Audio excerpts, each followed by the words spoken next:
Hindi man naging madali ang pinagdaanan, pero alam kong ginamit yun ng Lord para i-mold ako. Para mas maging wise, mas maging firm, at sa Kanya tayo mag-trust. Lesson learned the hard way, pero lesson learned with purpose. Minsan talaga papayagan ng Lord na masaktan tayo. Hindi para sirain tayo, kundi para ilalayo tayo sa mas malaking kapahamakan. May mga losses na akala natin talo, pero protection pala. May mga deals na hindi naduloy, hindi dahil kulang ka, kundi dahil iniligtas ka. Hindi lahat ng opportunity ay blessing.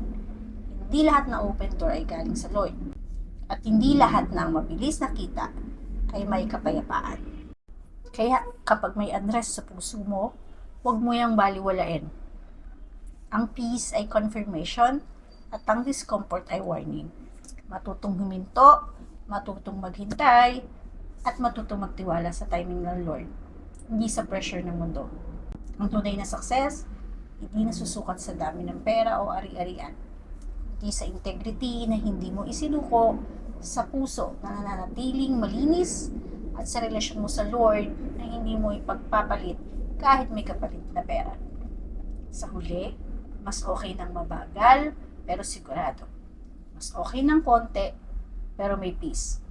Mas okay ng walang shortcut pero may basbas ng Lord.